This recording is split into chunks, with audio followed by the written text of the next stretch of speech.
अर्जुन उवाच ज्यायसि चेत कर्मणस्ते मता बुद्धिर्जनार्दन तत्किं कर्मणि घोरे मां नियोजयसि केशव। अर्जुन ने पूछा कि हे जनार्दन, आप अगर कर्मयोग को ज्ञान योग से ज़्यादा अधिकतर समझते हो तो फिर हे केशव मुझे ये युद्ध रूपी भयानक कर्म में क्यों नियोजित करते हो, क्यों धकेलते हो। फिर अर्जुन जी पूछते हैं कि व्यामिश्रेणेव वाक्येन बुद्धिं मोहयसीव मे तदेकं वद निश्चित्यं येन श्रेयमाप्नुयात्। आप मिश्रित वचनों से मेरी बुद्धि को भरमा रहे हो, भ्रमित कर रहे हो, तो हे केशव एक बात को निश्चित पूर्वक कहो जिससे मैं कल्याण की प्राप्ति करूं। फिर भगवान उसका उत्तर देते हैं, लोकेस्मिन् द्विविधा निष्ठा पुरा प्रोक्ता मया नघ ज्ञानयोगेन सांख्यानां कर्मयोगेन योगिनाम। भगवान कहे, हे निष्पाप अर्जुन, इस श्लोक में दो प्रकार की निष्ठा है जो मैंने पहले बताई हुई है। उसमें से सांख्य योगियों ज्ञान योग के द्वारा और योगियों की निष्ठा कर्मयोग के द्वारा होती है। और फिर भगवान कहते हैं, न कर्मणा अनारंभात् नैष्कर्म्य पुरुषोस्नुते न च संन्यस्सनादेव सिद्धिं समधिगच्छति। इंसान न तो कर्म के आरंभ किए बिना अर्थात आचरण किए बिना निष्कर्मता को यानी कि नो योग निष्ठा तो पा सकता है, न तो केवल कर्मों के त्याग मात्र से सिद्धि को या सांख्य निष्ठा तो पा सकता है। बड़ी गहन बात कृष्ण बताते हैं। अर्जुन के सवाल अच्छे थे। अर्जुन ने भी बड़ी निखारसता से सवाल पूछे हैं। अर्जुन ने कहा, मुझे क्यों इस युद्ध रूपी घोर कर्मों में धकेलते हो। अगर आप सांख्य को ही कर्मयोग से उचित कर मानते हो तो फिर युद्ध रूपी घोर कर्म में मुझे क्यों धकेलते हो, ऐसा अर्जुन सवाल पूछता है। वो हमने देखा था काफ़ी, हमने 3 डिस्कोर्सेस पहले श्लोक के बारे में किए थे। और फिर अर्जुन कहते हैं, आप मेरी बुद्धि को मोहित कर रहे हो क्योंकि आप निश्चित पूर्वक बात नहीं कहते हो।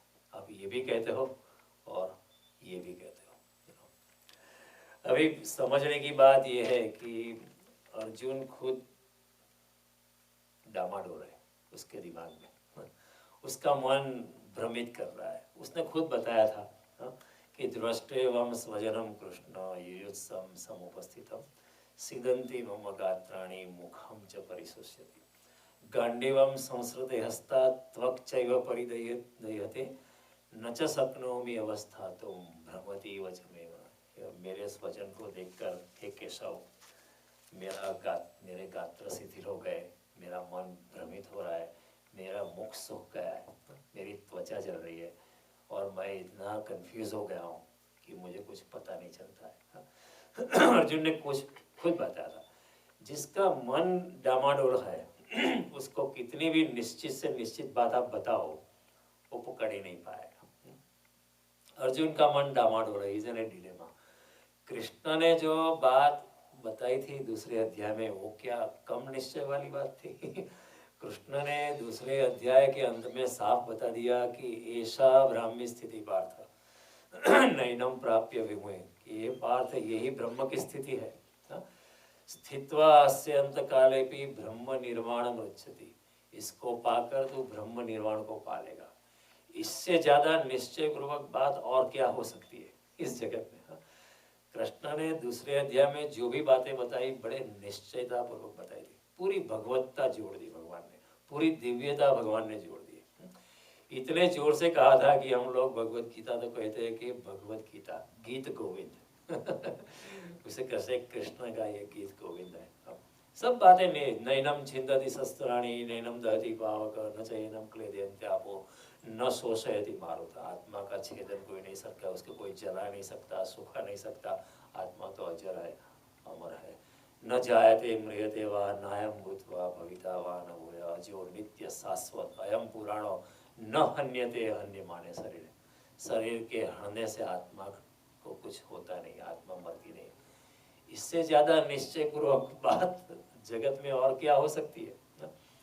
लेकिन क्योंकि अर्जुन का दिमाग की परिस्थिति डामाडोल है, इज इन अ डिलेमा, ये या वो, भाग जाऊं या रहूं।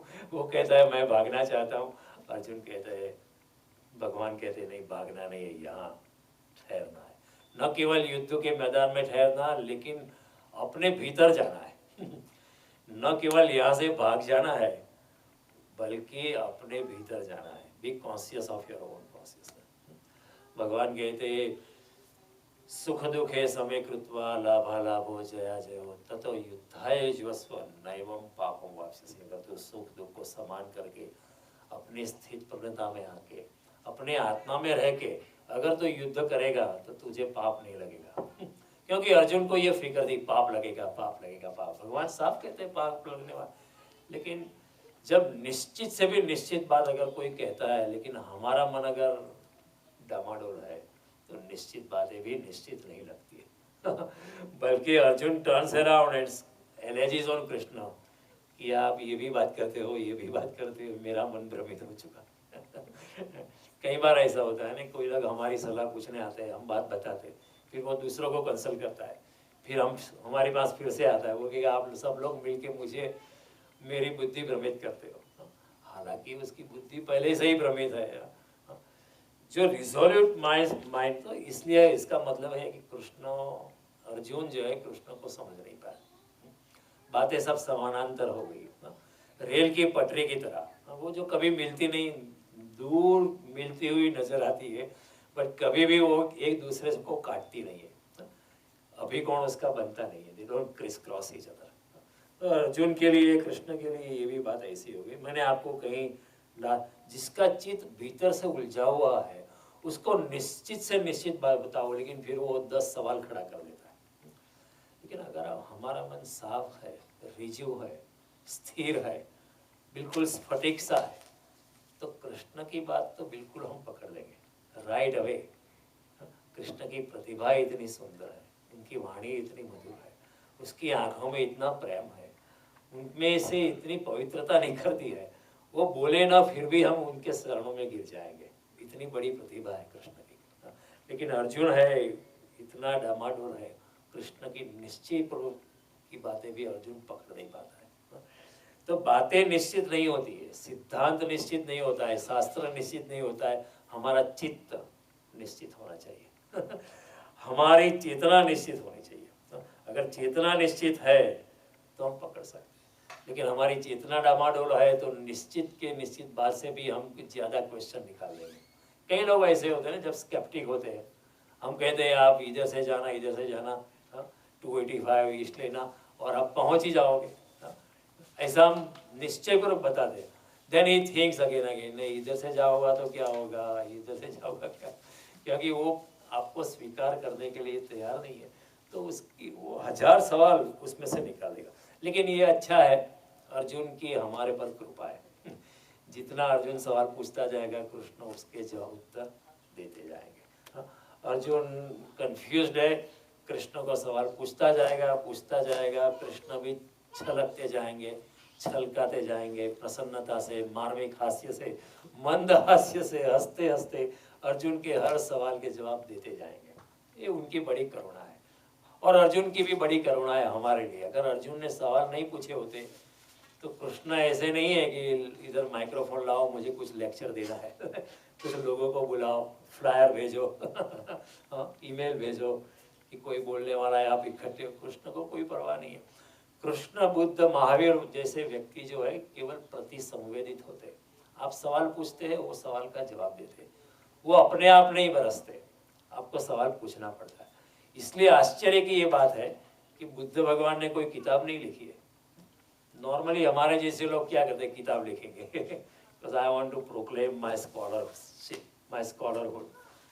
महावीर ने कोई किताब नहीं लिखी है, कृष्ण ने कोई किताब नहीं लिखी, न राम ने कोई किताब लिखी है। अगर कोई पूछता है तो वो जवाब दे देते। कोई पूछता है तो वो प्रश्न की खूंटी पे वो अपना कोट टांग देते और कुछ नहीं करते। तो अर्जुन की बड़ी कृपा है, ये जो गीता है कृष्ण ने कही कम, अर्जुन ने कहलवाई ज्यादा है। कई बार ऐसा होता है ना, हम बोलना नहीं चाहते लेकिन कोई कुछ लोग ऐसे होते हैं हमारे मुंह में अंगुली डाल डाल के हमारे हमारे मन से बात निकालते। कई लोगों की आदत होती है, हमको कुछ नहीं कहना है, हम शांत मौन में चला जाना चाहते, लेकिन इतने सवाल पूछते हैं, हमको मजबूर कर देते हैं बोलने के लिए। तो कृष्ण को भी अर्जुन ने जो है थोड़ा सा मजबूर कर दिया, और कृष्ण की करुणा है, ठीक है, अर्जुन को माध्यम बना के आने वाली मनुष्यता के लिए, कलयुग में जो इंसान आएगा वो इतना कंफ्यूज्ड होगा, इतना हिपोक्रेटिक होगा, सत्य तो इधर नाक के टोच पे खड़ा होगा लेकिन वो सत्य को देख नहीं पाएगा। इतनी हिपोक्रेसी हमारी होगी, इतनी माया में इंसान डूबा होगा, वो सत्य को, ऑब्वियस को भी, that which is obvious will also escape his span of attention. तो कृष्ण ने बड़ी करुणा से ये सब बातें बतानी शुरू कर दी, है ना। अभी कहते हैं लोकेस्मिन, जब भगवान फिर जवाब देते अर्जुन के प्रश्न का, देखो अर्जुन का सवाल क्या है कि व्यामिश्रेणेव वाक्येन बुद्धिर्मोहय शिव में तदेते एकेन वद निश्चित्यम येन श्रेयो नो आपका। आप द्विभाषी शब्दों से, द्विभाषी वाक्यों से, इधर से भी बोलते हो उधर से भी, आप मुझे मेरी बुद्धि भरमा रहे हो, मेरी बुद्धि को भ्रमित कर रहे हो, आप एक ही बात निश्चितता से कहो। अब भगवान का जवाब देखो कि लोकेस्मिन द्विजा निष्ठा पुरा प्रोक्ता मया नगा, इस जगत में दो प्रकार की निष्ठा है। There are two basic broader school of thoughts. एक है सांख्य योग, एक है कर्म योग, और एक है सांख्य, दूसरे सब बाकी सब योग। भक्ति योग भी एक तरह का योग है, सांख्य के खिलाफ अगर in compared with Sankhya there is Karma Yoga, there is भक्ति योग, देयर इज ज्ञान कर्म योग का संन्यास योग, काफी योग होते हैं। There are two major philosophies, two major lines of thinking. ये फिलोसॉफी नहीं है, ये तो these are existential paths, you know. See there are two ways of looking at things, intelligently और एक्सिस्टेंशियली। हमारा सवाल जो होता है ना बुद्धिगत होते हैं, और कई लोगों के जवाब भी होते हैं बुद्धिगत, लेकिन कोई योगी को अगर आप सवाल पूछोगे बुद्धिगत तो उसमें से जो जवाब निकलता है वो बुद्धिगत नहीं होते, वो एक्सिस्टेंशियल होते हैं, वो अस्तित्वगत होते हैं, और वो ज़्यादा कीमती होते हैं। क्योंकि बुद्धिगत सवाल जवाब तो होते रहे, 5000 साल से फिलोसॉफी यही करती रही। दर्शन शास्त्र क्या करता है, बुद्धि से सवाल उठाता है, बुद्धि से सवाल जवाब देता है, लेकिन उससे कुछ सिद्ध नहीं होता है। कोई शंकराचार्य या ज्ञानेश्वर या तुकाराम जैसा व्यक्ति, अगर उनको आप पूछोगे तो आप वो एक्सिस्टेंशियल जवाब देंगे, अस्तित्व के लेवल से जवाब देंगे। कृष्ण के सभी जवाब अस्तित्वगत है, बुद्धिमानी को इतना ज्यादा इंपॉर्टेंस नहीं देते। लेकिन तो कृष्ण कहते हैं कि इस जगत में दो निष्ठा है, ज्ञान योग है और सांख्य योग है, और कहते हैं हे निष्पाप अर्जुन, हे निष्पाप अर्जुन। अभी आप सोचो अर्जुन का सवाल क्या है कि आप दो वाक्यों से मेरी बुद्धि भ्रमित करते हो। अभी कृष्ण कहते हैं हे निष्पाप, तो निष्पाप कहने की क्या जरूरत थी? अगर आप मुझे पूछते हो कि यहाँ से प्लेजेंट हिल रोड कैसे जाए, तो मुझे क्या बताना चाहिए कि यहाँ से आप 285 ईस्ट लो, फिर वहाँ से 85 नॉर्थ लो। लेकिन मैं आपको कहूँ हे निष्पाप, हे निष्पापी व्यक्ति, आप इस तरह निष्पाप कहने का क्या प्रयोजन? What is the significance of using the word निष्पाप? It is highly significant, you know. तो भगवान ने बड़ा मनोवैज्ञानिक संबोधन किया है। क्यों किया है? क्योंकि अर्जुन के चित्त में अभी भी ये भावना है कि ये युद्ध मैं करूँगा तो पाप में डूबूंगा, इतने लोगों की हत्या करूँगा, मेरे गुरु को मार दूंगा, भीष्म पितामह को मार दूंगा, इतने मामा चाचा संबंधी साले बंधव कजिन्स को मैं मार दूंगा, इतनी स्त्रियां विधवा हो जाएगी, इतने बच्चे पिता के बिना हो जाएगा, इसका गिल्ट उसको अभी लगता है कि ये पाप में मुझे कृष्ण धकेल रहे हैं। उसके दिमाग में यही, और पाप की जो फीलिंग होती है वो बहुत भारी होती है। देखो जब पाप करने आप जाते हो तो आपका कॉन्शियस आपको ना बोलता है, रावण जैसा भी पापी जब सीता का हरण करने गया तो रामायण में आता है कि वो भी थोड़ा हिल मिला गया। वो ठीक जो देवों को जिसने परास्त किया था, इतने तीनों लोगों का जो स्वामी हो गया था, वो भी जब सीता जी का हरण करने गया तो उसको दिल में तो लगा कि ये ठीक बात नहीं है, वो भी थोड़ा सा डिग में आता। क्योंकि पाप की भावना जो है, हमारी चेतना जो वैसे तो हल्की और प्रफुल्लित होती है, लेकिन पाप की जो भावना है, पाप का जो विचार है, हमारी चेतना को भारी बना देता है और उसको ऊर्ध्वगामी की जगह उसको अधोगामी बना देती, खींच देती है नीचे। हमारा चित्त तो बहुत भारी हो जाता है, मन बहुत भारी हो जाता है। हम सब ने ये अनुभव किया है, किसी को हमने ठगा है भूतकाल में, किसी के पास के थोड़ा अनफेयर ट्रीटमेंट किया है, तो हमको दिल में लगेगा कि ये ठीक नहीं किया है, ये ठीक। हम जानते हैं, कॉन्शियसनेस तो आपको बता देगी। अब किसको, who can you cheat? You can not cheat your own self. इस जगत में you can only cheat your own self, you can not cheat other people. तो पाप की जो भावना है वो बड़ी भारी होती है। पापी का चित्त सर्वाधिक डामाडोल हो जाता है, बहुत डामाडोल हो जाता है कि ये पाप कर रहा हूँ, पाप में डाल रहा। तो भगवान कहते हैं कि तेरे चित्त में इतना इतना भूकंप की अवस्था क्यों है?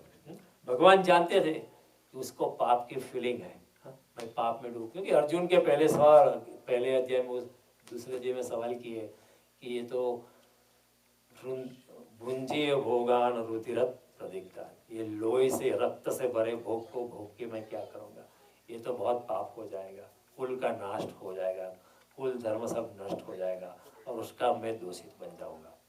लोग क्या कहेंगे कि मैंने अपने गुरु को मार दिया। लोग क्या कहेंगे मैंने भीष्म पिता जिसकी गोद में खेल के मैं बड़ा हूँ उसको ही मार दिया। ये पाप की भावना इसकी इतनी बड़ी है, इसलिए तो अर्जुन कंफ्यूज है। तो कृष्ण जान गए।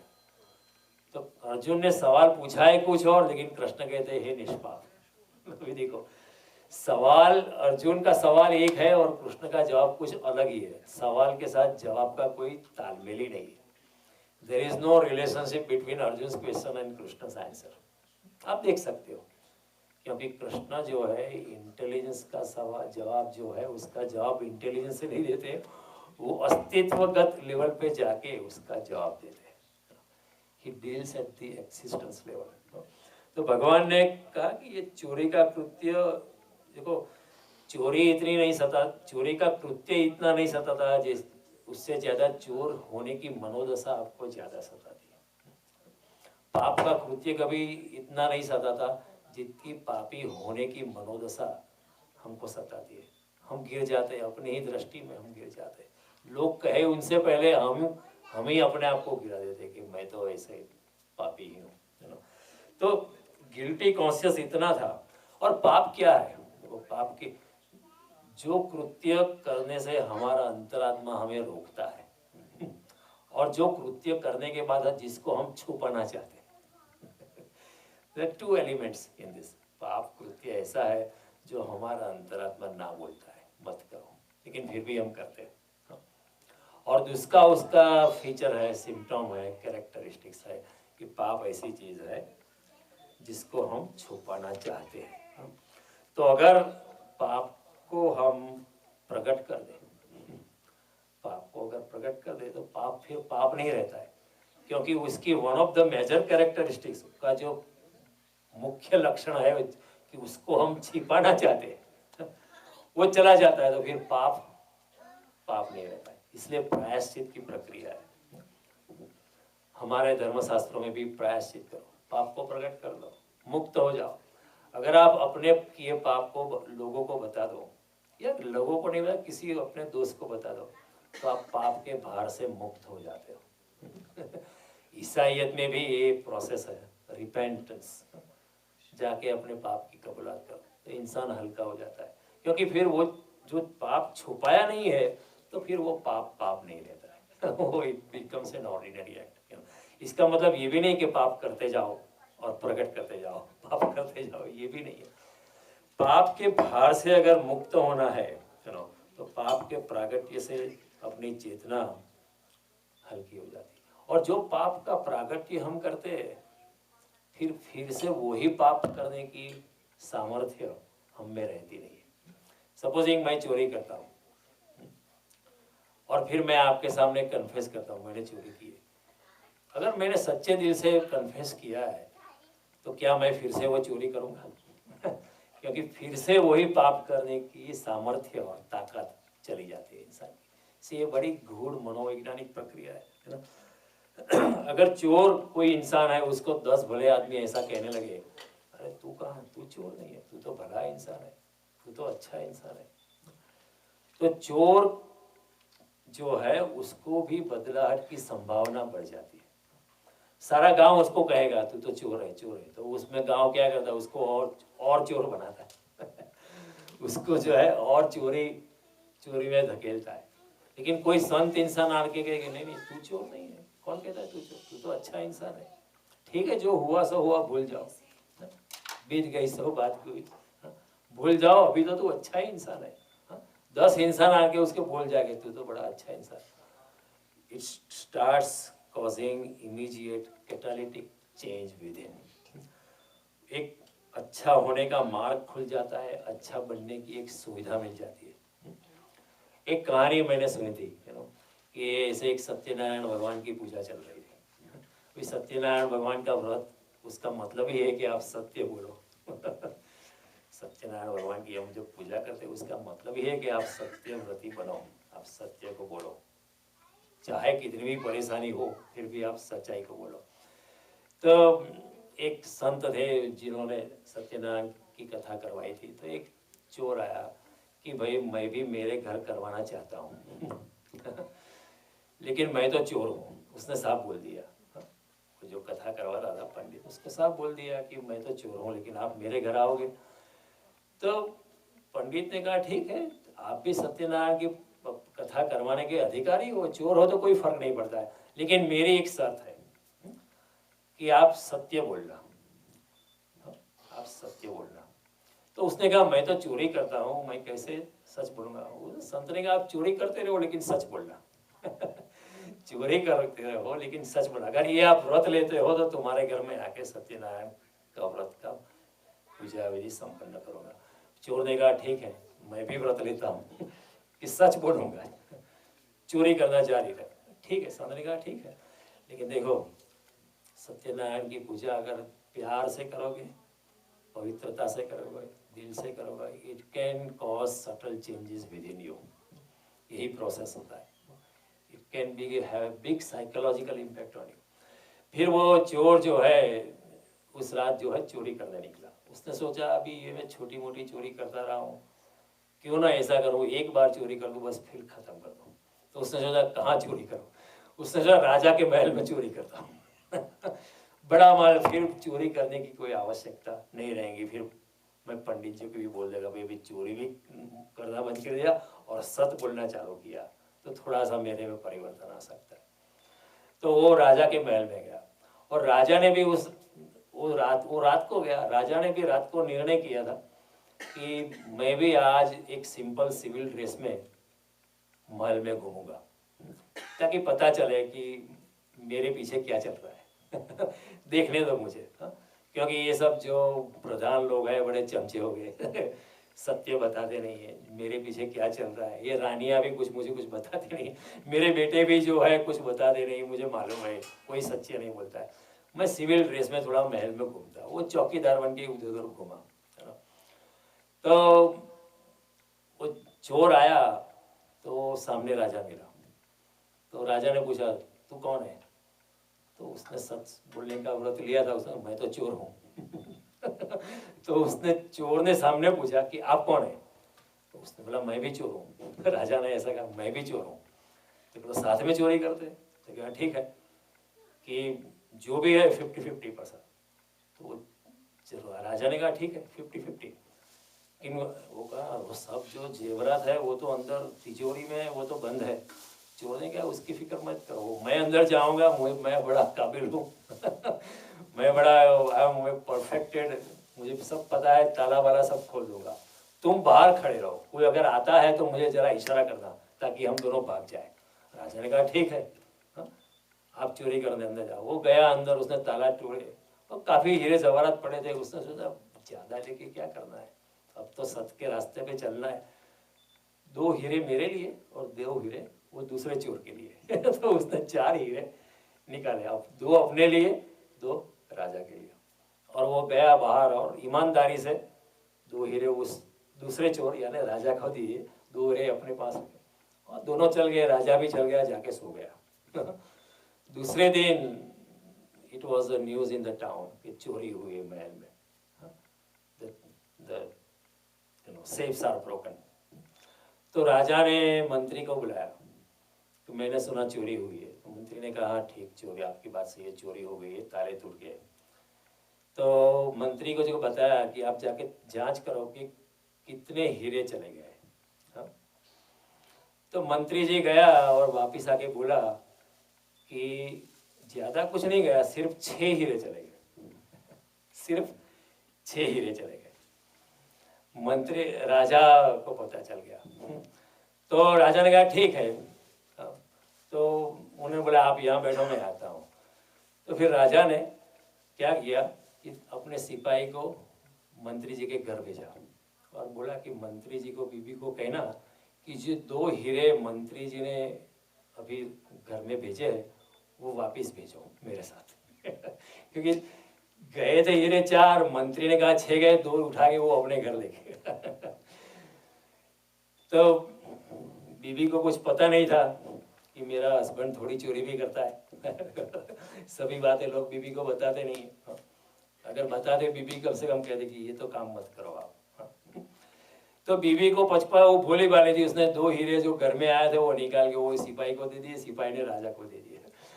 और फिर राजा ने जो लाल आँख बताई है मंत्री को, वो मंत्री को फायर कर दिया और चोर को कहा कि मंत्री बहुत होशियार है लेकिन ईमानदार नहीं है, और तू इतना होशियार नहीं लेकिन ईमानदार बहुत है। रात को चोरी के में मेरे साथ शामिल था, हमारा वादा था शेयर करने का। 4 हीरे तूने चुराए, ज़्यादा भी नहीं चुराए, तुम चाहता थे तो ज़्यादा भी चुरा सकता था, लेकिन तूने 2 चुराए, 4 चुराए, 2 मुझे दे दिए हमारे कॉन्ट्रैक्ट के हिसाब से और 2 अपने पास लिए। तू बड़ा प्रामाणिक दिखता है, आज से तू मंत्री ये मंत्री को नहीं कहता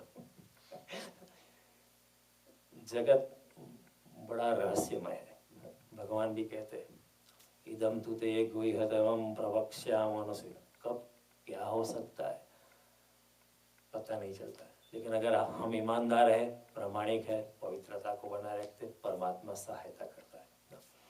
भक्तों से में सखा चेती रहस्यम एतदुत्तमम्, तू मेरा भक्त है और मित्र है, इसलिए ये रहस्य मैं तुझे पता नहीं रहा।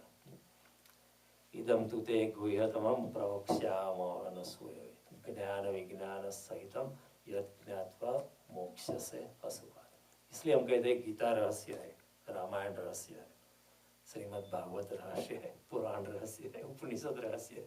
क्यों रहस्य है? कि हमारी बुद्धि से पार की बात है। और जगत में ऐसा कुछ होता है पता नहीं चलता है, अचानक अच्छे के साथ कैसा व्यवहार। The divine powers come and help you. भगवान 3रे अध्याय में कहेंगे, हम जब आगे यात्रा लेंगे, कि जो निष्काम कर्म की यात्रा में प्रवेश करता है उसके लिए पूरी प्रकृति उसकी सहायता करती है, दिव्य शक्तियाँ भी सहायता करती है और मैं खुद सहायता करता हूँ।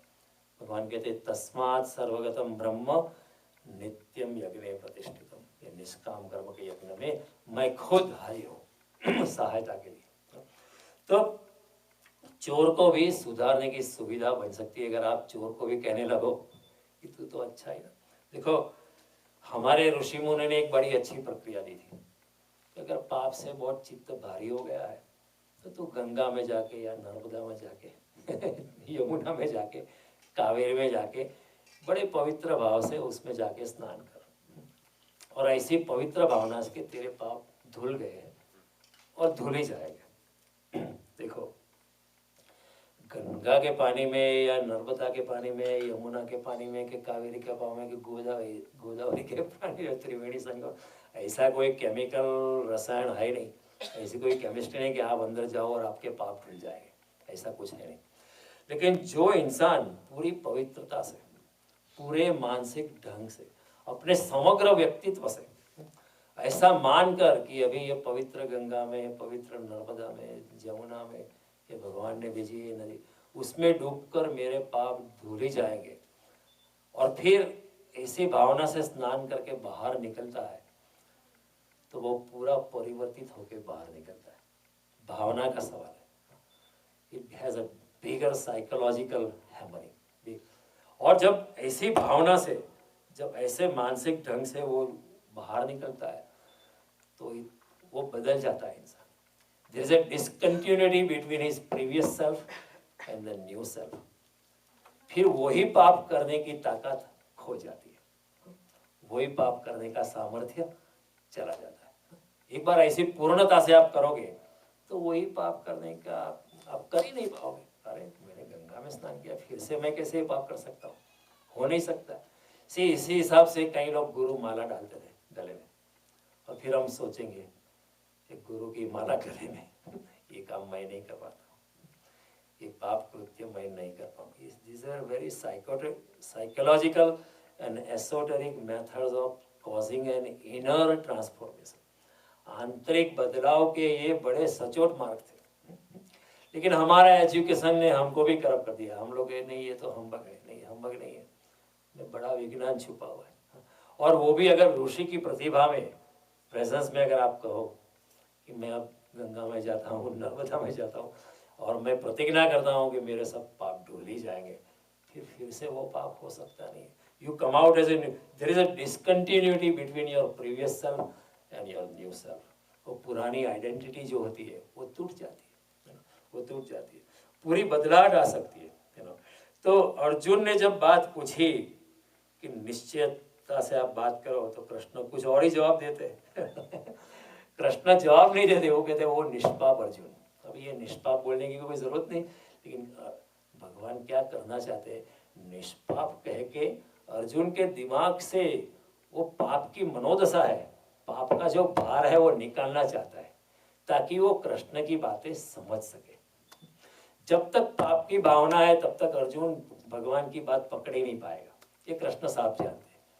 तो Krishna is acting as a psychiatrist here. वो कहता है लेट जाएगा, मेरा क्लिनिक है, I am going to do a psycho analysis. वो कहते हैं हे निष्पाप अर्जुन। अभी निष्पाप बोलने का कोई प्रयोजन नहीं था, हम लोग कोई और होता तो निष्पाप, लेकिन भगवान सटल वे, वेरी परोक्ष दृष्टि से वो कहते हैं हे निष्पाप अर्जुन। इस जगत में दो प्रकार की निष्ठा है, ज्ञानी हो गए ऐसा, लेकिन उनका स्ट्रेस है निष्पाप अर्जुन। वो कहते हैं वो मैं पहले आपको बता चुका हूँ, पूरा प्रोक्ता मया नगा। हे निष्पाप अर्जुन, ये दो निष्ठाएं मैंने पहले बताई है, और लोगों को भी बताई है, मनु को भी बताई है, सूर्यदेव को भी बताई, विवस्वान को भी बताई है। मैंने पहले ये बात बताई हुई है कि ये दो निष्ठाएं है। हे निष्पाप अर्जुन, ये पाप के भार से तू मुक्त हो जा। पाप का भार है हृदय में, इसलिए तुझे मेरी बातें निश्चित नहीं लगती है, लेकिन वैसे तो मेरी बातें बड़ी निश्चित है, इससे ज्यादा निश्चय पूर्वक और कौन कह सकता है? तो जब कृष्ण ने जब कहा होगा हे निष्पाप अर्जुन, तो अर्जुन का पूरा गंगा स्नान वहाँ ही हो गया होगा। क्योंकि कृष्ण जैसे लोग जब कहते हैं तो सिर्फ शब्दों नहीं कहते, अपनी पूरी भगवत्ता उसमें जोड़ते हैं, बड़े प्यार से, बड़ी पवित्रता से, कृष्ण की बड़ी महक से, कृष्ण की व्यक्तित्व की बड़ी सुवास से, कृष्ण की उपस्थिति में जो प्यार, पवित्रता, एक दिव्यता जो बहती है, उसमें बह के अर्जुन का गंगा स्नान वहां हो ही गया होगा। कृष्ण ऐसे ही नहीं बोलते सारी गंगा अर्जुन पे गिर गई होगी, सारी गंगा अर्जुन पे निखर गई होगी। तो कृष्ण जैसे व्यक्ति पूरी भगवत्ता से बात करते, निष्पाप कह के कृष्ण जो है अर्जुन के मन में जो आंदोलन चल रहा है, उसका जो मन तरंगायित है, उसको शांत करना मांगते हैं। जब तक शांत नहीं है तो कैसे समझोगे? दूसरे अध्याय में भी भगवान ने कहा है अशांतस्य कुत सुखम। हम देख चुके, अगर मन ही शांत नहीं है तो धर्म को कैसे पाओगे? बुद्ध को किसी ने कहा, आगे पूछा कि मैं भगवान में मानता नहीं हूँ, तो क्या मुझे भगवान मिल सकेगा? He was contradicting himself. Buddha ने कहा तेरा मन बड़ा अशांत है, पहले शांत हो जाओ। अगर आपको भगवान नहीं ऐसा मानना है तो ठीक है, मानो कि भगवान नहीं, लेकिन पहले शांत हो जाओ। शांत, एक शांत सरोवर की तरह आपका मन कंडीशन जो ऐसे एक शांत सरोवर की तरह जिसमें चंद्रमा प्रकाशित होता है, हाँ? और सरोवर में कोई पत्थर नहीं फेंकता है, कोई वावड़ नहीं है, कोई वेव्स नहीं है, बिल्कुल चंद्रमा भी इतना ही, जितना तेजस्वी चंद्रमा है उतना तेजस्वी चंद्रमा अंदर से झलकता है, उसका प्रतिफलन होता है। The reflection is as clear as the original. फिर आप अपने आत्मा का दर्शन कर पाओ। अगर शांत नहीं हो, मन में पाप का भार चलता है, तो फिर कैसे पकड़िए वो कृष्ण की बुद्धि से पार की बात, इंद्रियों से पार की बात हम कैसे पकड़ेंगे? वो तभी बातें पकड़ सकते हैं जब हमारा मन शांत हो जाए। तो कृष्ण जानते हैं, कृष्ण कहते हैं, हे निष्पाप अर्जुन, एक सांख्य की निष्ठा है, एक योग की निष्ठा है। वो तत्काल कहते हैं, और वो एक बार कहते हैं, ज्यादा नहीं कहते। देखो कई बार हम बच्चे को कहते हैं बैठ जा बैठ जा बैठ जा बैठ जा, हम इतने तंग आ चुके हैं, हम 3-4 बार जोर से कहते हैं, लेकिन जितना जोर से और जितनी बार कहते हैं बच्चा सुनता नहीं है। लेकिन कोई एक बच्चे को एक ही बार बता दो, वो समझ जाता है। पति पत्नी में भी कई बार बहुत आर्ग्यूमेंट करते होता है, इतना आर्ग्यूमेंट होता है, बच्चे कहते हैं कि ये क्या आर्ग्यूमेंट करते हो, ये बात आर्ग्यूमेंट करने की बात ही नहीं है, इतनी फालतू चीज में आप इतनी बार इतनी बहस करते हो, 1 घंटे से बहस करते जाते हो। और कोई और सिचुएशन होता है, कोई सिंपली सी आर्ग्यूमेंट के दौरान कोई सिंपली से मुस्कुरा दे, सब आर्ग्यूमेंट समाप्त हो जाता है। जैसे राज कपूर साहब कहते हैं, एक हल्की सी मुस्कान से जो सपनों का जहां आबाद करे। थोड़ा सा हंस दो, बस आर्ग्यूमेंट बिखर जाते हैं। थोड़ा सा शांत हो जाओ, थोड़ा सा अपनी पवित्रता में हो जाए। सिर्फ वही बातें गहरे में जा सकती है जो बिना सोचे मन में चली जाती। If you hammer it too much, वो कोई पकड़ता नहीं है। If you keep on hammering, you are not paying attention, you are not paying. Last time also you made the mistake. आप एक बात बता, देखो भाई, तुम तो समझदार इंसान हो, भले इंसान क्यों ऐसा, मेरे बड़े बड़े भाई क्या मुड़ा भाई वो करो, वो समझ जाता है। लेकिन अगर आप हैमर करने लगोगे कि तुम्हारा से हर बार ऐसे कहती, मैंने अगले बार भी बताया था, तुम समझना नहीं, बुद्धू हो क्या? कृष्ण से ओनली वन टाइम, हे निष्पाप अर्जुन। वो बार बार नहीं कहते निष्पाप निष्पाप निष्पाप, 3-4 बार कहेंगे तो फिर अर्जुन सुनने वाला नहीं है। ये कृष्ण क्या टेप रिकॉर्ड चला रहे। Krishna's ways are very subtle, वो परोक्षता से बात करते हैं। देखो कोई घोड़े का मालिक होता है ना, तो कई घोड़े कैसे होते हैं, उनको जब तक चाबुक नहीं फटकारो तब तक वो दौड़ता नहीं। लेकिन कई घोड़े होते हैं उसको चाबुक फटकारने की जरूरत, चाबुक सिर्फ ऊपर करोगे, थोड़ा सा डचर डचर करोगे तो घोड़ा चल लेगा, वो समझदार घोड़ा होता है, चल लेगा। लेकिन कई घोड़े होते हैं कि उनको चाबुक की मौजूदगी भी उनके लिए अपमान होता है। हो गए घोड़े, चल बेटे चल, तो चलने लगेगा। इतना कम्युनिकेशन लिंक होता है वो चलाने वाला और घोड़े के बीच में कि चाबुक की उपस्थिति भी घोड़े के लिए अपमान बन जाती है। बहुत अच्छा, साणाने शान ने मूर्ख ने दफड़ा, इन गुजराती प्रोवर्ब, साणाने शान और मूर्ख ने दफड़ा। लेकिन जो शान है जिसके पास, उसको क्यों दफने लगाने के, उसको क्यों कोड़े मारने के? वो समझदार इंसान है। कृष्ण कहते हैं निष्पाप अर्जुन, तू तो समझदार है, इतना बुद्धिमान है, इतना तो प्रगाढ़ बुद्धिमान है, तेरे सवाल भी इतने अच्छे हैं, तू निष्पापता में आ जा, तूने कोई पाप नहीं किया, पाप की मनोदशा से मुक्त हो जा। फिर भगवान कहते हैं ज्ञान योगेन सांख्यानाम कर्म योगेन योगेन। जो हमने बात बड़ी विस्तृत ढंग से मैंने समझाई है, जब हमने पहला श्लोक लिया तो उसके ऊपर हमने 3 डिस्कोर्सेस किए। मैंने आपको सांख्य योग क्या है, कर्म योग क्या है, भक्ति योग क्या है, कैसे इंसान में प्रवेश कर सकता है, बहिर यात्रा कैसे कर सकता है, अंतर यात्रा कैसे, बहिर्मुखी इंसान कैसा होता है, अंतर्मुखी इंसान कैसा होता है, साइकोलॉजिकल टाइप्स कैसी होती है, ये सब बातें मैंने आपको बताई दी। कृष्ण यही बात यहाँ बता रहे हैं।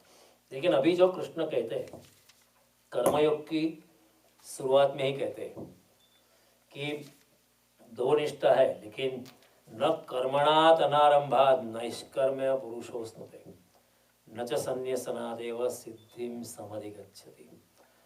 कर्म के आरंभ न करने से या कर्म ही न करने से कोई योग निष्ठा में प्रवेश नहीं कर सकता है, या त्याग मात्र से, हमने ये त्याग किया है वो त्याग किया, त्याग से ही कोई परमात्मा को प्राप्त नहीं कर सकता है।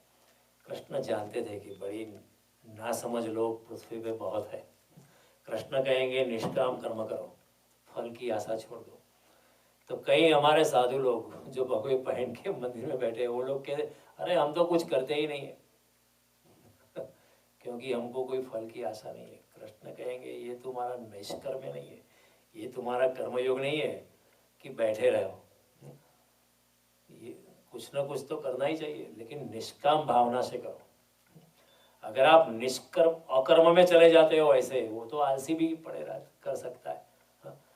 अगर मैं साधु के वस्त्र धारण करके बैठा रहा हूँ कि भाई मुझे तो कर्म के फल के प्रति कोई आसक्ति नहीं है, तो मैं तो बैठा हूँ, कृष्ण कहे कि ये अनासक्ति, ये कर्मयोग नहीं है।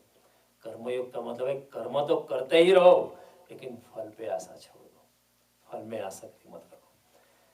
तो अगर साधु लोग, कोई संत लोग जिसको हम संत कहते हैं लेकिन है होते नहीं है, वो अगर मंदिर में बैठ के कहते हम तो यहाँ बैठे हम कुछ नहीं करते, भगवान कहते हैं इस तरह सिद्धि को प्राप्त नहीं करोगे। See in the beginning, in the very beginning of Karmayoga, Krishna in the very fourth श्लोक, in the very second sentence Krishna says mind you. और केवल कर्मों, केवल त्याग मात्र से भी आप मुझे नहीं पा सकोगे। त्याग करने से मुझे पाप लोगों, ये कोई ऐसा इक्वेशन नहीं है। बड़ी गहन बात इधर कहते कि कर्मों के न करने से मनुष्य नैष्कर्म्य को, नैष्कर्म्य यानी निष्काम भाव से कर्म करते जाना और फल की आशा नहीं रखनी, उसको कहते हैं सच्चा अकर्म या सच्चा निष्कर्म। एक है कर्म जो शुद्ध कर्म है, दूसरा है निष्कर्म यानी ऐसी भावना रखने की मैं करने वाला नहीं हूँ। सब कुछ होता रहता है लेकिन करने वाला मैं नहीं हूँ। ऐसी भावना से जब कर्म होता है तो वो निष्कर्म कहला है, नैष्कर्म कहला जाता है। भगवान कहते हैं नैष्कर्म की भावना आप करते रहोगे, लेकिन मन में ऐसा सोचो कि आप करने वाले नहीं हो। अगर भीतर बहुत मन तरंगायित है तो जो खड़बड़ाहट है मन, वो बाहर आके कर्म पे सवारी कर देता है कि ये मैंने किया है वो मैंने किया है ऐसा क्लेम करने लगता है। तो अगर क्लेम करने लगता है तो फिर वो निष्कर्म नहीं बना, वो कर्मयोग का कर्म नहीं बना है, वो सच्चा शुद्ध कर्म नहीं बना है। तो भगवान कहते हैं कर्मों के न करने से मनुष्य निष्कर्मता को प्राप्त नहीं होता है, या नहीं सब कुछ छोड़कर भाग जाने से भी भगवत सिद्धि को प्राप्त करता है। कई लोग को ऐसे इंप्रेशन है, हमारे हिंदुस्तान में काफी लोगों को ये गलत है कि सब कुछ छोड़ के भाग जाओ तो परमात्मा मिल जाएगा। कृष्ण कहते हैं ऐसा नहीं है, डोंट चीट योरसेल्फ क्योंकि भागना भी एक कर्म होता है भागना भी एक तरह का कर्म है। तो बड़े ही विद्रोही और क्रांतिकारी शब्द है,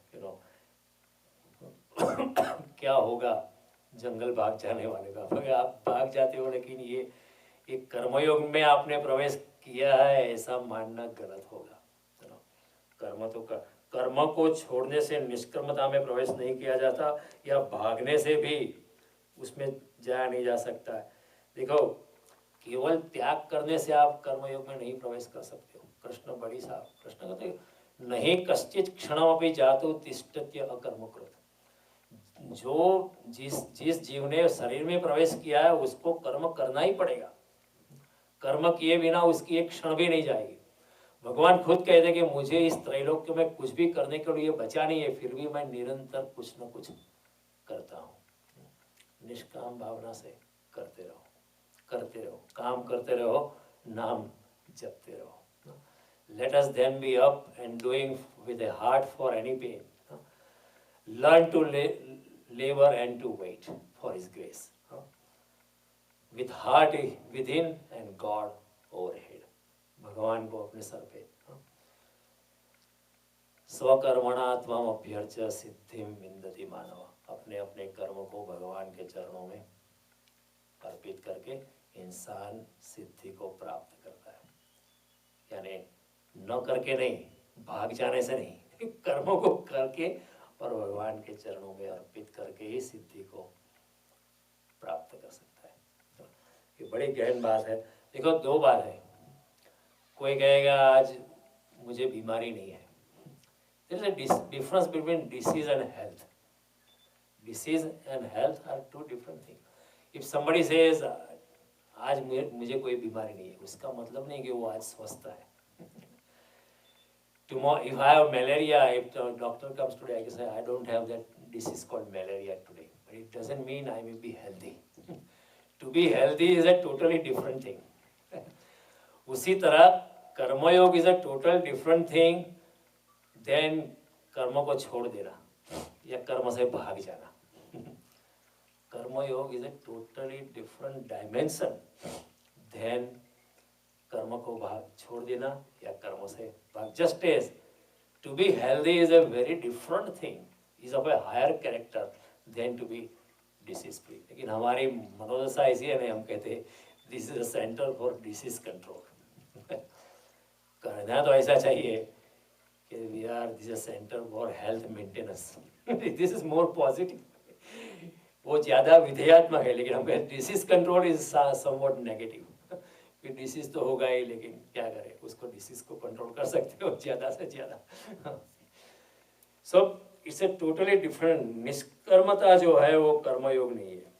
तब तो आलसी भी निष्कर्म हो जाएगा. कोई पड़ा रहेगा, सोया पड़ा रहेगा, वो भी निष्कर्म में प्रवेश कर देगा. कृष्ण के हिसाब से जो इंसान सोया पड़ा है वो भी निष्कर्मता में नहीं है, क्योंकि वो सोते सोते भी बहुत कर्म करता है. सोए सोए भी इतने कर्म हो जाते हैं, सकाम कर्म हो जाते हैं, वो निष्कर्मता में उसने प्रवेश नहीं किया है. तो ये बात जो है बड़ी समझने जैसी बात है कि जहाँ कर्म में भीतर करने वाला मैं हूँ, मैंने किया है ऐसी भावना जहाँ मौजूद नहीं है, वही निष्कर्म है, वही कर्मयोग की शुरुआत है. कर्म से जो भागता नहीं है, सब कुछ छोड़ के चले नहीं जाता है, वैसा इंसान जहाँ है जैसे है वैसा ही ठहर के अपना कर्म निभाता जाता है, वो भी निष्काम, वही कर्मयोग है. मैं करता हूँ ऐसी भावना का जहाँ अभाव है, अगर मैं कर रहा हूँ ऐसा अगर भावना है, तो फिर वो कर्मयोग नहीं है, वो वहाँ कर्म के बंधन से छुटकारा नहीं होता है. अगर मैं कर रहा हूँ ऐसी भावना से हम भाग भी जाए, तो भागना भी एक तरह कर्म हो जाता है, एक तरह का वो एक कर्म हो जाता है. अगर मैं त्याग करता हूँ, लेकिन मैं अगर उसके साथ मेरा अटैचमेंट कि मैंने इतना त्याग किया है, अगर मैं मेरी इतनी भावना है, तो भगवान कहेंगे वो त्याग नहीं है, क्योंकि त्याग से भी आप अटैच्ड हो गए. कई लोगों को कई लोग ऐसे होते हैं त्याग का अकाउंट रखते हैं कि हमने इतनी जगह इतना चंदा दिया, इतनी जगह ये चंदा दिया, ये चंदा दिया, वो चंदा दिया, हमने जमीन दे दी, हाँ ये दे दिया, मकान दे दिया. अगर हिसाब रखा है तो उसका मतलब है कि आपका अटैचमेंट वहाँ अभी तक है. दान ऐसा होना चाहिए कि आपने किया, आप खुद भूल गए. दाहिने हाथ ने दिया, बाएं हाथ भूल जाता है, वो फर्क टोटली फॉरगेट्स अबाउट. मैं आपको एक एग्जांपल, मेरा एक दोस्त है, अच्छा बड़ा अच्छा दोस्त है. अभी इंडिया में बहुत ठंडी, इंडिया के हिसाब से काफ़ी ठंड थी, गुजरात में भी काफ़ी ठंड थी. My mother is 85 years. तो सी ए टर्न ऑन द हीटर, और मेरा एक दोस्त मेरी माँ को मिलने गया. जब भी वो वहाँ से पसार होता है मेरी माँ को मिलता है, बड़ा अच्छा है. तो वो हीटर चल रहा था, एक इलेक्ट्रिक हीटर मेरी माँ चला रही थी. तो उसने पूछा कि ये हीटर अच्छा है, आपने कहाँ से लिया? तो मेरी माँ ने कहा, प्रशांत भाई क्यों आप सवाल पूछते हो, ये हीटर तो आपने ही दिया है, आप भूल गए. देखो ऐसा होनहार दोस्त है, देने के बाद भूल ही गया है कि उसने दिया था. लेकिन अगर हम देते तो हम याद रखते, अगर कोई भूल गया तो हम उसको याद दिलाए, याद रखना हमने दिया है. अगर हमारे साथ कोई आर्ग्यूमेंट करता है, भूल गए हमने ये तुम्हारे लिए इतना किया है. अगर मैंने मंदिर में चंदा दिया है, लेकिन अगर मैं याद रखता हूँ तो मैंने त्याग नहीं किया. अभी भी मेरी आसक्ति, अभी भी मेरा मन उसके साथ जुड़ा है. हम लोग डोनेशन देने के बाद कहे, भाई देखो ट्रस्टी में हमारा नाम रखना चाहिए. मंदिर के पंखे की जो पाक होती है उस पर हमारा नाम लिखना चाहिए. दीवार उसको जो स्टेप्स है मंदिर पे हमारे फादर का नाम लिखना चाहिए. ये कोई दान नहीं है. दातव्यमिति यद्दानम दीयते अनौपकारिणे. किसी भी उपकार किए ऐसा भावना के बिना जो दान है वही दान है. देशे काले च पात्रे च तद्दानम सात्विकम सुतम. योग्य स्थान पे योग्य पात्र से योग्य काल पे जो दान दिया जाता है अनौपकार की भावना से, वही दान है। कई बार हमारी क्या हालत हुई, कोई दान के लिए बहुत मुसीबत, चलो दे ले जाओ, छूटो यहाँ से उसको निपटारा कर दिया, वो दान नहीं है। That is not. देखो हमारा अटैचमेंट होता है, हम दान कर दे हमारा अटैच, लेकिन हम सुबह घर से निकल के गार्बेज फेंकते, हम लोगों को कहते कि देखो आज मैंने गार्बेज को त्याग कर दिया है, नहीं कहते। क्यों? गार्बेज के साथ अटैचमेंट नहीं है वो तो निकाल कर दिया। तो वो त्याग, वैसे वो भी त्याग है लेकिन उसमें अटैचमेंट नहीं। लेकिन जब कुछ देते हैं तो हम कहते हैं देखो हमने दिया है, इसका मतलब है अगर आपने हिसाब रखा है तो फिर वो त्याग नहीं है। एक संत थे ऐसे, वो मैं उनको मिला था, अच्छे इंसान है, don't get me wrong, is a nice person. लेकिन उन्होंने मुझे बताया कि मैंने आज तक 500 भागवत कथा की है। उन्होंने खुद बताया, हम लोग वहाँ मौजूद थे, आज तक मैंने 500 भागवत कथा की है। अभी एक दूसरे गांव में मैं 501वीं कथा करने जा रहा हूँ। लेकिन जो ये 500 कथा है मैंने श्री मुरारी बापू के चरणों में अर्पित कर दी है। और जब अभी 501वीं होगी वो उसकी गिनती मैं मेरे नाम पे करने वाला हूँ मेरे दिमाग में आया कि आपने, लेकिन मैं बोला नहीं, किसी को ऑफेंड करना ठीक नहीं है। अगर गिनती रखी है कि मैंने 500 कथा की है और मुरारी बाबू के चरणों में अर्पित, तो फिर वो त्याग नहीं है, अभी भी तुम्हारा दिमाग वहाँ अटैच्ड है। भगवान कहते हैं माइंड यू, त्याग करने वाला हिसाब नहीं है। कई लोग साधु सन्यासी लोग हैं कि हमने संन्यास लेने से पूर्व हमने इतनी जायदाद छोड़ दी, इतना ये छोड़ दिया, इतना धन छोड़ दिया, इतना, और उनके शिष्य को बताते, और उनके शिष्य जो नए नए लोग आते हैं ना उसको बताते कि हमारे गुरुजी ने तो इतना त्याग किया है और अभी गुरु बने। लेकिन अगर कोई बताता है, बतलाता है, इसका मतलब ये है कि त्याग हुआ नहीं, अभी तक त्याग जो है सच्चा फलित नहीं हुआ है। जहाँ ये भावना है कि मैं कुछ नहीं कर रहा हूँ, सब परमात्मा कर रहा है, सब किए में परमात्मा के हस्ताक्षर है, वहाँ ही निष्कर्मता है, वहाँ ही त्याग है। वैसे त्याग नहीं, मैं करने वाला कौन होता हूँ? अगर मैं ये बात बार बार कहता हूँ कि अगर मैं पैदा नहीं होता तो मैं किसी को पूछ नहीं सकता कि मैं क्यों पैदा नहीं हुआ। अगर मैं पैदा हो ही गया हूँ तो भी मैं किसी को पूछ नहीं सकता हूँ क्योंकि मैं क्यों पैदा हुआ। ये जो शरीर है मेरा नहीं है, ये जो इंद्रिया है मेरी नहीं है, यह मन बुद्धि भी मेरा नहीं है, और जगत के पदार्थों की सहायता से जिससे मैं कर्म करता हूँ वो भी मेरे नहीं है। मैं नहीं था तो भी वो थे, मैं नहीं होगा तभी भी वो होंगे। और जो इन पदार्थों की सहायता के लिए दूसरे व्यक्तियों की सहायता लेके, मेरा मन इंद्रियों की सहायता के लिए अगर मैंने कुछ कर्म किया है और उस कर्म से अगर कुछ फल निपजा है तो मैं किस आधार पे कह सकता हूँ कि वो फल मेरा है? On what basis can I ever claim कि वो फल मेरा होगा, मेरा होना चाहिए? कृष्ण कहते हैं, इसलिए कहते हैं कर्मणि एव अधिकारस्ते मा फलेषु कदाचन। तुम्हारा केवल कर्म पे अधिकार है, फल पे अधिकार नहीं है। ना कर्म फलो हेतु हो माते संगोस्तु अकर्मणि। आप कभी भी ये सोचना नहीं कि कर्म जो फल जो निप जाए उसके कर्ता आप हो, ऐसा कभी सोचना नहीं। माते संग, और इसका मतलब ये भी नहीं, दूसरे अध्याय में भी यही बात बताए, माते संगोस्तु अकर्मणि। इसका मतलब ये नहीं है कि तू अकर्म में चला जाए कर्म तो करते ही रहना है। अगर मैं कहता हूँ निष्काम भावना से कर्म करो, इसका मतलब ये नहीं कि आप बैठ जाओ फिर कई लोग, हम लोग बड़े स्मार्ट होते हैं हमारा दिमाग बड़ा स्मार्ट हो गया, ठीक है अब कुछ नहीं करते, जब फल ही नहीं, फल पे अधिकार नहीं तो करना क्यों, बैठ जाते। भगवान कहते नहीं, ये निष्काम कर्म योग नहीं है, कार्य तो करते ही जाओ लेकिन परमात्मा को समझो, और फल आता है, ऐसा नहीं कि फल नहीं आता है। परमात्मा के दरबार में इतना अंधेरा नहीं है और कई बार इतना फल आता है निष्काम कर्म के मार्ग में कि आप उसकी कल्पना भी नहीं कर पाते हो। अनायास से खोली तो निकले स्वर्ग नो द्वार कई समाध, अनायास से जो मैंने खोला एक दरवाजा तो अचानक वो स्वर्ग का द्वार हो गया। देवतागण सहायता करता है, प्रकृति सहायता करती है, हालांकि शुरू में बहुत मुश्किलें आती है। निष्काम कर्म के मार्ग में आप कदम रखोगे तो बहुत मुश्किल आती है। आपके निकट के संबंधी ही आपको सहायता ना करेंगे वो भी करेंगे क्या आप दूसरों का काम करते हो घर का काम करो वो भी आपका दिमाग खाएंगे। ये सब कल्याण करने निकले, आपका खुद का तो करो।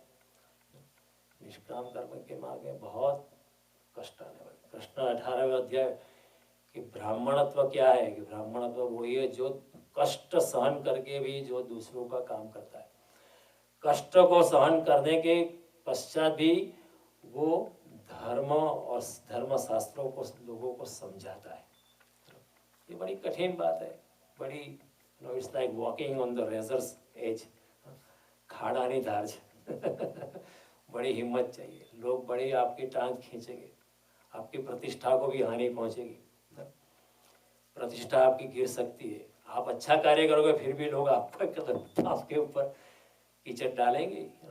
बड़ा मुश्किल काम है, लेकिन भगवान कहते हैं कि मैं कुछ नहीं करता, इस ख्याल से तुम करते हो। नैव किंचित करोमीति युक्तो मन्यते तत्त्ववित्, गुणा गुणैसी वर्तन्ति इति मत्वा न सज्जते। नैव किंचित करोम इति, मैं कुछ नहीं कर रहा हूँ, युक्तो मन्यते तत्त्ववित्, जो युक्त इंसान है, योगी इंसान जो है, भक्त इंसान है, जो कर्मयोगी है, ऐसा मानता है कि मैं कुछ नहीं कर रहा हूँ। तत्व से मानता है, कन्विंस होके मानता है। ऐसा नहीं कि ऊपर ऊपर से मान लिया, ऐसा नहीं कि गीता में आज पढ़ लिया सुन लिया तो भूल अच्छा ऐसा मानने लगो। Believing is different than actually assimilating. मानना अलग बात है जानने से। हम लोग मानते हैं कि आत्मा अमर है, सब मानते हैं, सब हिंदू मानते हैं आत्मा अमर है, लेकिन फिर भी अंग्रेज लोग हमको गुलाम बना के गए 150-200 साल तक। अगर हम मानते हैं कि या जानते हैं कि आत्मा अमर है तो हमको कौन गुलाम बना सकता है, क्योंकि हम मरने के लिए तैयारी हो गए अगर सारे हिंदुस्तानी मरने के लिए तैयार होते हैं ये जान के कि आत्मा तो अमर ही है, कोई मरता ही नहीं है, तो कोई हमें गुलाम बना सकता था? नहीं बना सकता था। लेकिन फिर भी हम गुलाम बन गए। उसका मतलब ये क्या है कि आत्मा अमर है ये सिर्फ हम मानते हैं लेकिन जानते नहीं है आत्मा अमर है ये सिर्फ हमारी ऊपर का ख्याल है, अंदर से कोई अनुभूति नहीं है। तो युक्तो मन्यते तत्त्ववित्, जो युक्त मनुष्य है, कर्मयोग में डूबा हुआ मनुष्य है, वो तत्व से जानता है। कोई लोकमान्य तिलक जैसा, कोई गांधी जी जैसा, कोई रविशंकर रावल जैसा, कोई विनोबा भावे जैसा इंसान अंदर से जानता है कि नैव कंचित करोमीति, मैं कुछ नहीं करता हूँ। गुणा गुणेषु वर्तन्ति, ये सब जो कर्म होता है गुण के हिसाब से होता है। जैसे आपका कोई गुण होता है कि आपका ब्राह्मण का गुण होता है, आप ब्राह्मण कार्य करेंगे। आपका क्षत्रिय का, आपका अगर टेक्निकल माइंड है तो you will go and do lot of things. किसी के घर में प्लम्बिंग प्रॉब्लम है, गैराज का प्रॉब्लम है, घर में कुछ फिक्र, आप you will volunteer and help, चलो अच्छा लगता है।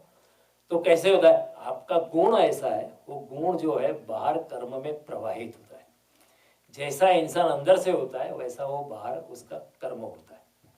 अगर कोई बहुत बुद्धिमान मनुष्य है, साइंटिफिक, वो बाहर जाके रिसर्च करेगा। कोई बड़ा क्षत्रिय योद्धा है तो उसको क्या अच्छा लगेगा? युद्ध में जाके लड़ना। अभी मैं टाइम मैगजीन में एक औरत है, वो इराक वॉर में गई थी, उसके दोनों पाँव कट गए। वो औरत के दोनों पाँव कट गए और वो आर्टिफिशियल लिम्ब पे है। और उसको पूछा उसने जर्नलिस्ट कि आप क्या करना चाहती है अब? Your life has totally change, आपके दोनों पाँव चल चुके। लेकिन उसका क्षत्रिय स्वभाव बोल के I want to go back to Iraq and fight the war, even being a lady. देखो उसकी क्षत्रियता का स्वभाव देखो, झांसी की रानी देखो, बच्चे को साथ में लेके भी, जो जानती थी कि मरने वाली है, इतनी अंग्रेज बड़ी सेना के सामने कैसे, छोटी सी झांसी का थोड़ा सा एक चुटकू सा गांव था, कैसे लड़ पाओगे? लेकिन क्षत्रिय स्वभाव है कि हम झुकेंगे, मर जाएंगे, कट जाएंगे, लेकिन झुकेंगे नहीं जैसा स्वभाव होता है ऐसा गुण होता है, ऐसा एक्शन होता है। तो भगवान कहते हैं गुणा गुणेषु वर्तन्ति इति मत्वा न सज्जते, ऐसा मानकर कि गुण के हिसाब से मेरे जो गुण है, आंतरिक प्रकृति है, उसी हिसाब से कर्म हो रहे, ऐसा मानकर वो न सज्जते, यानी अभिमान में प्रवेश नहीं करता है। वो अभिमान नहीं करता है कि मैंने किया है, वो आरोपित नहीं करता है, वो कर्म पे उसका कर्तापन जो है सवारी नहीं कर देता। वही बात नरसिंह मेहता हमारे गुजराती में बताया, हूँ करो ए जगने अंता सकट नो भार जम समानता ने। ये सब हम मानते हैं कि हम करने वाले, हम करते, हम इतने भारी है, हम इतने भारी है कि हम कहते हैं हम ही कर रहे हैं, हम ही कर रहे हैं। कई बार हम आर्ग्यूमेंट करते हैं, कई बार बीवी कहती है जब मैं नहीं होगी तो तुम्हें पता चल जाएगा और कई बार हस्बैंड भी कहता है कि मैं जब इस पृथ्वी पर नहीं हुआ तब पता चलेगा कि कैसे चलता है, बाहर की जिम्मेवारी तुमको कुछ मालूम नहीं है, कुछ नहीं होता है। कई लोग आए, कई लोग गए। कुएं में से आप एक बाल्टी पानी, थोड़ा स्प्लैश होता है, थोड़े पानी के बिंदु उथल पाथल होते, थोड़ी देर के बाद सब लेवल हो जाता है। प्रकृति में सब लेवल हो, पानी कहाँ चलेगा पता भी नहीं चलता है, कुछ नहीं होता है। कई लोग आए, कई लोग गए, अपने पे कुछ आधारित नहीं है, एक चलता रहता है। इतने महीने किया है, ये भावना जो है उसको निकाल देने की। जब तक ये भावना है तब तक निष्काम कर्म हो नहीं सकता है।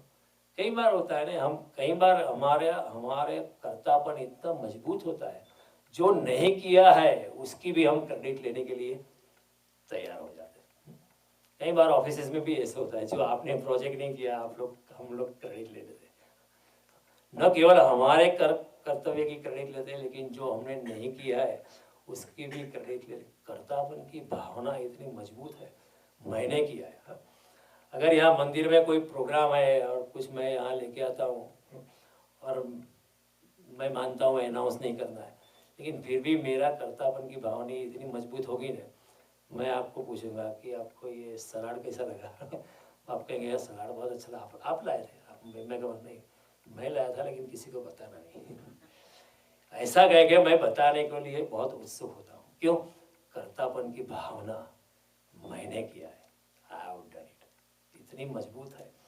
कृष्ण की जो निष्कर्मता जो है, निष्कर्म है, उसको हमारे जीवन में लाने के लिए बड़ी बड़ी काफ़ी मंजिल लानी पड़ती है। एक पेंटर भी इतना अच्छा पेंटिंग करने भी कोने में नाम तो लिखता है छोटा सा, थोड़ा सा जयदेव जानी ऐसा कुछ लिख ही देता है ना। हमारी कर्तापन की भावना इतनी मजबूत है क्योंकि हमारा संसार का आयोजन ऐसा, बचपन से हमें माँ बाप ऐसा सिखाते हैं, शिक्षक ऐसा सिखाते हैं, सारा समाज ऐसा सीखता है, उससे बाहर कैसे निकले। ये कृष्ण हमें तीसरे अध्याय में जैसे जैसे बढ़ेंगे वो सोचता है, भगवान कहते हैं कर्म तो जो ऐसा होता है एक फूल की तरह आनंददायी होता है, कर्तापन के भाव से आप मत दब जाओ, क्योंकि कर्तापन की जो भावना होती है ना वो आपको गिरा देती है। फिर अगर कोई क्रेडिट नहीं हो देता है तो हम दुखी हो जाते हैं लेकिन संत जो होता है हमेशा आनंद में होता है, क्योंकि क्या, उसको क्रेडिट की परवाह ही नहीं है। ठीक है, आप क्रेडिट दो या ना दो उसे क्या फर्क है, देखने वाला देखता है देखने वाला तो देखता ही है। तेरा तुझको, हम लोग यहाँ पूजा में कहते हैं ना, कायेन वाचा मनसेन्द्रियेण बुद्ध्यत मनावत प्रकृतेर स्वभाव सी गुणा गुणेषु वर्तन्ते इति मत। प्रकृति स्वभाव, अपने प्रकृति के स्वभाव से, प्रकृति के गुण से जो मैंने किया है, काया से, मन से, वाचा से, बुद्धि से, कायेन वाचा मनसेन्द्रियाणाम बुद्ध्यत मनावत प्रकृति स्वभाव, प्रकृति गुण यद यद कर्म सब आपके चरणों में मैं भगवान रखता हूँ। ये भावना सिर्फ प्रार्थना तो हम करते हैं लेकिन एक तोते की तरह रिपीट कर देते हैं, चलो जल्दी करो, प्रसाद ले लो और घर वापिस चलो, आरती कर दो, पंडित जी बोल देते कायेन वाचा मनसेन्द्रियाणाम बुद्ध्यत मनावत प्रकृति स्वभाव, ये सब बोल देते हैं लेकिन उसको हम आत्मसात हम नहीं करते। कृष्ण का जो संदेश है मैं आत्मसात करने की प्रक्रिया धीरे धीरे समझाएगा। और ये जो श्लोक है ये भी बड़ा गहन है, हम आधे श्लोक पर पहुँचे, अगली बार जब मिलेंगे अगले मंगलवार को तो यही श्लोक की यात्रा और बढ़ाएंगे और फिर आगे का श्लोक भी लेने का प्रयास करेंगे। कर्मयोग भी इतना गहन है जितना ज्ञान योग गहन था कर्मयोग भगवान ने जो भी बात कही है वो बात इतनी मधुर है, इतनी बुद्धिमान है, अति बुद्धि वाली है, इतनी बुद्धि से पार है, उसको अगर आप शरणागति से, प्रेम से, भक्ति से ग्रहण करोगे तो बहुत मजा आएगा, डूब जाओगे। आंख से अश्रु बहने लगेंगे। भगवत गीता को पढ़ने से आप रोने लगोगे भक्ति से, ऐसी अवस्था आ सकती है। और तभी कृष्ण से एकात्मकता, then only there is fine tuning with Krishna and Bhagavad Gita. तब तक होती नहीं, तब तक हम बुद्धि की लिमिटेशन में रहते हैं। We are just playing with the mind, slicing and dicing, we are just a sceptic. उससे पार जाना है, कृष्ण का हाथ पकड़ लो, तू जहाँ ले जाए हम आने के लिए तैयार है। तू खड्डे में गिराएगा तो हम खड्डे में गिरने के लिए तैयार है। तू पहाड़ की चोटी पे ले जाएंगे भगवान तो हम पहाड़ की चोटी पे जाने के लिए, जो भी है आपके प्रति हमारी पूरी समर्पितता है। तो ये भावना से हमें सब कुछ करना है और शरणागति के भाव में तभी जा सकते हो, पूरी भक्ति से। वही बात गांधी जी ने बताई है कि गीता को अभी आप केवल मन से या बुद्धि से पढ़ोगे तो गीता बेकार हो जाएगी, फिर पढ़ना बेकार है। लेकिन जब तक आप गीता को भक्ति से नहीं पढ़ते हो, शरणागति से नहीं पढ़ते हो, कृष्ण के साथ पूरी आदर से, पूरी भक्ति से आप नहीं पढ़ते हो, तब तक गीता आप आत्मसात कर ही नहीं पाते हो नहीं सकता है। तभी एक कम्युनियन नहीं बनता है, कृष्ण आप में और आप में कृष्ण, ये बात बनती नहीं। मई ते सोचाप्यहम की स्थिति बनती नहीं, तब तक कृष्ण अलग है और हम अलग है। लेकिन जब शरणागति आती है तो कृष्ण हमारे में है और हम कृष्ण में, तभी ये बातें बहती है। तब तक ये बातें बहती नहीं, तब तक ये बुद्धि का खेल है और बुद्धि के बहुत खेल हम सारे जिंदगी कर चुके हैं।